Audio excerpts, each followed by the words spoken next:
राधे राधे। कैसे हैं आप लोग? ईश्वर कृपा से आप सब अच्छे होंगे। ईश्वर सब पे कृपा बनाए रखे, सबका कल्याण करे। आज हम बताने जा रहे हैं श्रीमद् भागवत महापुराण के नवम स्कंद का पहला अध्याय, वेवस्वत मनु के पुत्र राजा सुदुम्न की कथा। और उसके पहले हम कहना चाहेंगे, यदि आपने हमारे चैनल को सब्सक्राइब नहीं किया तो प्लीज हमारे चैनल को सब्सक्राइब कर लीजिए और बेल आइकन बटन अवश्य दबा दीजिए, जिससे कि हमारे आने वाले सारे वीडियोस आपको प्राप्त हो सकें। और यदि कथा पसंद आ रही है, समझ में आ रही है, तो वीडियो को लाइक शेयर अवश्य कीजिए और कमेंट में राधे राधे अवश्य लिखिए। चलिए अब चलते हैं कथा की तरफ।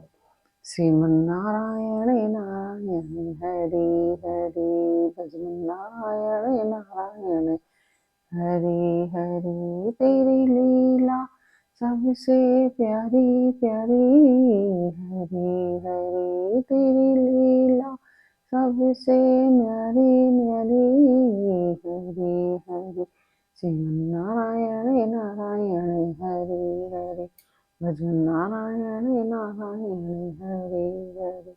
राधे राधे। बोलो कृष्ण कन्हैया लाल की जय। राजा परीक्षित ने पूछा, भगवान आपने सब मनवंतरों और उनमें अनंत शक्तिशाली भगवान के द्वारा किए हुए ऐश्वर्यपूर्ण चरित्रों का वर्णन किया और मैंने उनका श्रवण भी किया। आपने कहा कि पिछले कल्प के अंत में द्रविड़ देश के स्वामी राजर्षि सत्यव्रत ने भगवान की सेवा से ज्ञान प्राप्त किया और वही इस कल्प में वेवस्वत मनु हुए। आपने उनके इक्ष्वाकु आदि नरपति पुत्रों का भी वर्णन किया। ब्राह्मण अब आप कृपा करके उनके वंश और वंश में होने वाले अलग अलग चरित्र का वर्णन कीजिए। महाभाग हमारे हृदय में सर्वदा ही कथा सुनने की उत्सुकता बनी रहती है। वेवस्वत मनु के वंश में जो हो चुके हैं, इस समय विद्यमान हो और आगे होने वाले हो, उन सब पवित्र कीर्ति पुरुषों के पराक्रम का वर्णन कीजिए।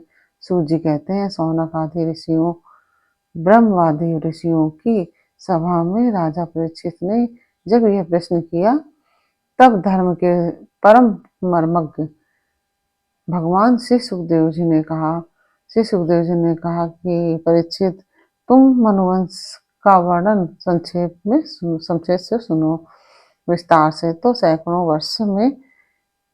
वर्षों में भी इसका वर्णन नहीं किया जा सकता।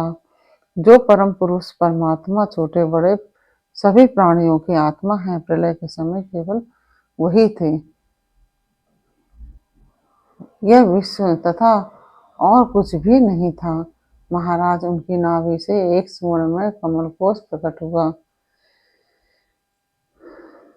उसी में चतुर्मुख ब्रह्मा जी का आविर्भाव हुआ। ब्रह्मा जी के मन से मारीचि और मारीच के पुत्र कश्यप हुए। उनकी धर्मपत्नी दक्षनंदिनी अदिति से विवस्वान सूर्य का जन्म हुआ। विवस्वान की संज्ञा नामक पत्नी से श्राद्धदेव मनु का जन्म हुआ। परीक्षित, परम मनस्वी राजा श्राद्धदेव ने अपनी पत्नी श्रद्धा के गर्भ से 10 पुत्र उत्पन्न किए। उनके नाम थे इक्ष्वाकु, नृग, शर्याति, दिष्ट, धृष्ट, करुष, नृष्यंत, प्रसद, नभग और कवि। वेवस्वत मनु पहले संतानहीन थे। उस समय सर्वसमर्थ भगवान वशिष्ठ ने उन्हें संतान प्राप्ति कराने के लिए मित्रा वरुण का यज्ञ कराया था। यज्ञ के आरंभ में केवल दूध पीकर रहने वाले वेवस्वत मनु की धर्मपत्नी श्रद्धा ने अपने होता के पास जाकर प्रणाम पूर्वक याचना की कि मुझे कन्या ही प्राप्त हो। तब अर्धवयु की प्रेरणा से होता बने हुए ब्राह्मण ने श्रद्धा के कथन का स्मरण करके एकाग्र चित्त से वसटकार का उच्चारण करते हुए यज्ञ कुंड में आहुति दी। जब होता ने इस प्रकार विपरीत कर्म किया, तब यज्ञ के फलस्वरूप पुत्र के स्थान पर इला नाम की कन्या हुई। उसे देखकर श्राद्ध देव मनु का मन कुछ विशेष प्रसन्न नहीं हुआ। उन्होंने अपने गुरु वशिष्ठ जी से कहा, भगवान, आप लोग तो ब्रह्मवादी हैं, आपका कर्म इस प्रकार विपरीत फल देने वाला कैसे हो गया? अरे, यह तो बड़े दुख की बात है। वैदिक कर्म का ऐसा विपरीत फल तो कभी नहीं होना चाहिए।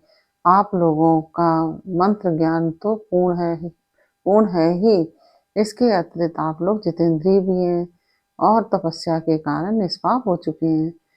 देवताओं में असत्य की प्राप्ति के समान आपके संकल्प का यह उल्टा फल कैसे हुआ?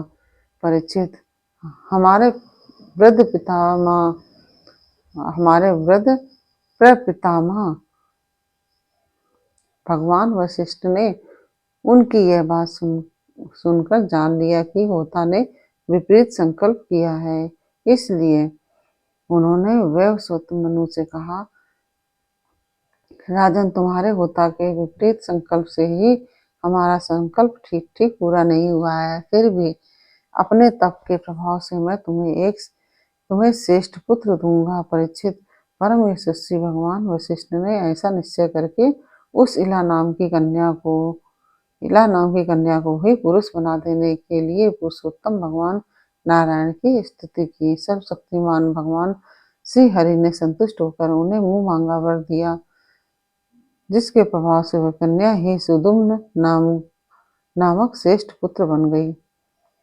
महाराज, एक बार राजा सुदुम्न शिकार खेलने के लिए सिंधु देश के घोड़े पर सवार होकर कुछ मंत्रियों के साथ वन में गए। वीर सुदुम्न कवच पहनकर और हाथ में सुंदर धनुष एवं अत्यंत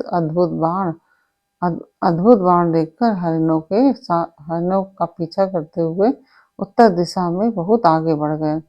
अंत में सुदुम्न मेरु पर्वत की तलहटी के एक वन में चले गए। उस वन में भगवान शंकर पार्वती के साथ विहार करते रहते हैं। उसमें प्रवेश करते ही वीरवर सुदुम्न ने देखा कि मैं स्त्री हो गया हूँ और घोड़ा घोड़ी हो गया है। परीक्षित, साथ ही उसके सब अनुचरों ने भी अपने को स्त्री रूप में देखा। वे सब एक दूसरे का मुंह देखने लगे। उनका चित्त बहुत ही उदास हो गया। राजा परीक्षित ने पूछा, भगवान, उस भूखंड में ऐसा विचित्र गुण कैसे आ गया? किसने उसे ऐसा बना दिया था? आप कृपा करके हमारे इस प्रश्न का उत्तर दीजिए, क्योंकि हमें बड़ा कौतूहल हो रहा है। श्री सुखदेव जी ने कहा कि परीक्षित, एक दिन भगवान शंकर का दर्शन करने के लिए बड़े बड़े व्रतधारी ऋषि अपने तेज से दिशाओं का अंधकार मिटाते हुए उस वन में गए। उस समय अंबिका देवी वस्त्रहीन थी। ऋषियों को सहसा आया देखकर वे अत्यंत लज्जित हो गईं। झटपट उन्होंने भगवान शंकर की गोद से उठकर वस्त्र धारण कर लिया। ऋषियों ने भी देखा कि भगवान गौरी शंकर इस समय विहार कर रहे हैं, इसलिए वहां से लौटकर वे भगवान नर नारायण के आश्रम में चले गए। उसी समय भगवान शंकर ने अपनी प्रिया भगवती अंबिका को प्रसन्न करने के लिए कहा कि मेरे सिवा जो भी पुरुष इस स्थान में प्रवेश करेगा वह स्त्री हो जाएगा। परीक्षित, तभी से पुरुष उस स्थान में प्रवेश नहीं करते। अब सुदुम्न स्त्री हो गए थे, इसलिए वे अपने स्त्री बने हुए अनुचरों के साथ एक वन से दूसरे वन में विचरने लगे। उसी समय शक्तिशाली बुद्ध ने देखा कि मेरे आश्रम के पास ही बहुत सी स्त्रियां स्त्रियों से घिरी हुई एक सुंदर स्त्री विचर रही है। उन्होंने इच्छा की कि यह मुझे प्राप्त हो जाए। उस सुंदरी स्त्री ने भी चंद्र कुमार बुद्ध को पति बनाना चाहा। इस पर बुद्ध ने उसके गर्भ से पुरुरवा नामक पुरुरवा नाम का पुत्र उत्पन्न किया। इस प्रकार मनुपुत्र राजा सुदुम्न स्त्री हो गए। ऐसा सुनते ही कि उन्होंने इस अवस्था में अपने कुल पुरोहित वशिष्ठ जी का स्मरण किया। सुदुम्न की यह दशा देखकर वशिष्ठ जी के हृदय में कृपावश अत्यंत पीड़ा हुई। उन्होंने सुदुम्न को पुनः पुरुष बना देने के लिए भगवान शंकर की आराधना की। भगवान शंकर वशिष्ठ जनों पर प्रसन्न हुए।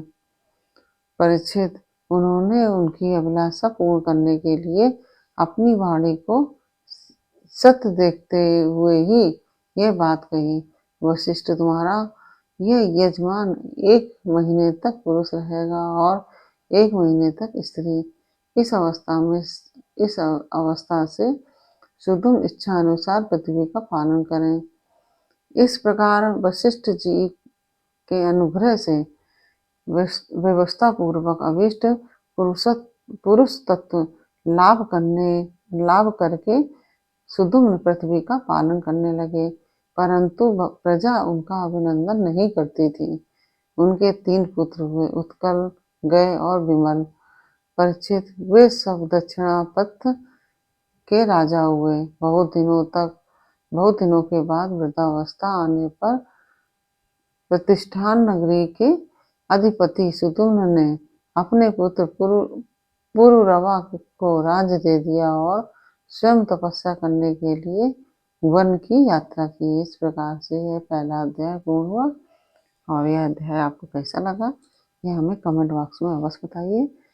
और फिर मिलते हैं आपसे अगले वीडियो में अगले अध्याय के साथ। तब तक के लिए राधे राधे।